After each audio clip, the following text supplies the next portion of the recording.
Nah, karena kita memperkatakan kepada teman-teman yang lain dan merenungkan, maka kata-kata orang itu menguasai hati dan pikiran kita. Saudara, bayangkan kalau itu kita pakai untuk firman Tuhan. Kita ketemu teman kita, kita memperkatakan, oh kemarin aku dapat firman luar biasa, sangat menguatkan anak. Masih ingat firman kemarin pagi? Bicara soal apa? Ah, sudah lupa lagi. Ayo, kemarin pagi kita bicara soal apa? Ayo, jangan lupa. Masih ingat kaca spion? Nah, iya, lihat ke depan, jangan lihat ke belakang. Ya, ada janji yang luar biasa. Lalu mari kita belajar soal Paulus, soal Yusuf. Bagaimana hidup mereka? Nah, itu renungkan, ceritakan kepada teman kita, ulang lagi. Jadi waktu duduk, waktu berjalan bersama, cerita lagi. Maka firman itu akan dapat tempat dalam hidup kita. Karena kita suka cerita dari firman itu. Jadi saudara, ibu, bapak yang dikasihi Tuhan, sambil menanti hari-hari pembebasan itu, biarlah hidup kita dikuasai oleh firman. Dikuasai oleh firman. Terus renungkan.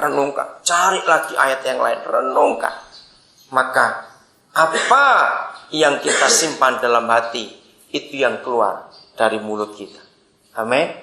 Nah, salah satu firman kita akan pelajari pagi ini adalah pengampunan.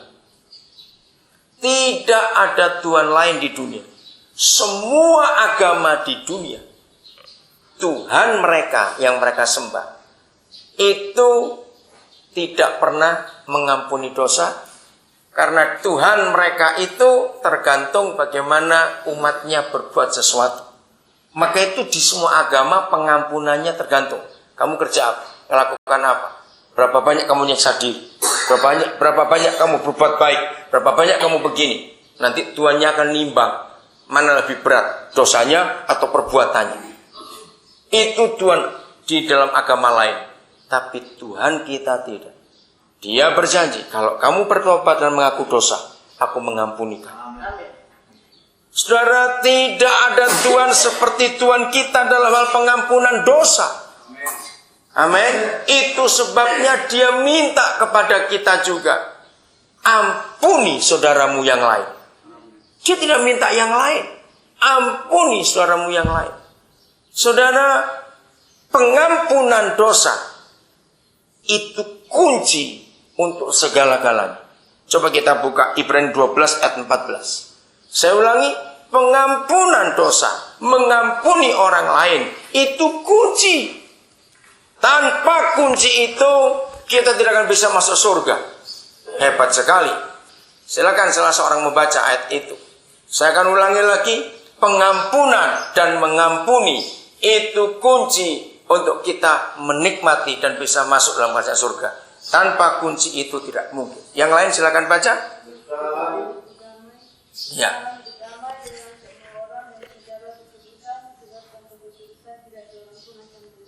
Nah, perhatikan kalimat terakhir. Sebab tidak akan seorang pun bisa melihat Tuhan. Jawab pertanyaan saya. Kalau melihat Tuhan saja tidak bisa, kita bisa masuk rumahnya tidak? Itu surga. Tidak bisa, melihat saja tidak. Nah, mengapa kita tidak bisa melihat Tuhan? Karena tidak mau berdamai. Dengan berapa orang? Baca Alkitab. Suruh berdamai dengan berapa orang? Semua orang. Nah, perhatikan kata pertama. Berusahalah. Kalau ada kata berusahalah, itu tergantung kita atau tergantung Tuhan? Ayo, yang lain mikir. Berusahalah kamu hidup damai dengan semua orang. Itu tergantung kita atau tergantung Tuhan? Kata berusahalah. Tergantung kita. Bukan tergantung Tuhan. Suara jadi pengampunan dan mengampuni itu kunci. Untuk bisa melihat Tuhan, kita harus berusaha damai dengan semua orang tanpa terkecuali. Yang membedakan kekristenan dengan agama lain di sini. Di semua agama lain pengampunan dosa tergantung bagaimana orang itu menyiksa diri, Bagaimana orang itu beramal, bagaimana orang itu berpuasa, bagaimana orang itu begini begitu. Tapi bagi Tuhan kita, pengampunan dosa, maukah kita mengampuni orang lain? Masih ingat doa Bapa kami? Salah satu kalimatnya. Dan ampunilah kesalahan kami seperti kami mengampuni orang yang bersalah kepada kami. Saya ulangi lagi, Ibrani 12 ayat 14. Berusahalah hidup damai dengan semua orang. Sebab tanpa kekudusan. Nah, ini yang seringkali nggak nyambung. Maka itu dalam pertanyaan saya tadi, saudara pun berbuat sama seperti banyak orang Kristen. Karena kata berdamai, mengapa diganti kudus? Sebab tanpa kekudusan. Kan tidak nyambung. Padahal itu yang dimaksud. Kalau kita tidak berdamai dengan semua orang, hidup kita tidak kudus. Jadi kita tidak kudus bukan cuma karena kita berzina, karena kita mencuri. Tidak. Tidak kudus dimulai karena kita putus hubungan dengan Tuhan. Kapan kita putus hubungan dengan Tuhan? Ketika tidak mau mengampuni orang lain, tidak mau berdamai dengan orang lain. Maka itu cara setan membawa manusia ke neraka gampang. Buat kecewa sakit hati. Kalau dia nggak mengampuni, dia langsung ke neraka. Sebab tanpa kekudusan, tidak seorang pun akan melihat Tuhan. Termasuk pendeta, termasuk majelis. Kalau masih punya musuh dalam hidupnya, tidak akan masuk surga. Karena nggak bisa melihat Tuhan. Saudara, satu kali Roh Kudus ngajar saya sampai kaget. Kalau kita berkata, saya tidak benci orang itu, sungguh. Tapi saya nggak mau ketemu. Ya itu sama saja. Tidak benci tapi tidak mau ketemu. Ayo, ada nggak seperti itu? Ya, kalau ada, ayo kita bertobat hari ini. Sebab walaupun kita hamba Tuhan, kita majelis, kita Kristen sudah lama sekali tidak berdamai dengan semua orang. Maaf. Siapa masih belum mengampuni penyidik kita atau polisi atau jaksa atau siapa? Maaf, saya cuma ngomong. Ampuni, saudara. Walaupun kita divonis salah, kita punya hak untuk banding. Tapi jangan pernah benci. Walaupun itu sakit. Kembali soal Yusuf dan Paulus. Seharusnya Yusuf sudah punya modal besar untuk dendam kepada kakak-kakaknya. Betul, dia tidak salah. Kakak-kakaknya menjebloskan jadi budak masuk sumur. Istri Potifar, dia punya alasan. Awas kamu ya. Aku keluar dari sini, awas kamu. Dia bisa maki-maki, nyumpah-nyumpahin istri Potifar, ngutuki istri Potifar. Karena aku nggak cari gara-gara. Ingat kemarin kita belajar, dia yang goda aku dari hari ke hari, digoda terus. Bisa bayangkan, aku tidak mau dia marah.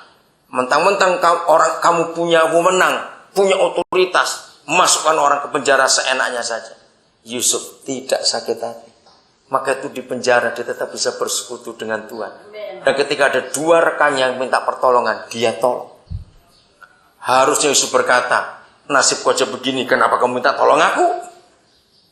Tapi karena hubungannya dengan Tuhan baik, dia berdamai. Dia berdamai. Siapa yang pernah marah kepada orang tua?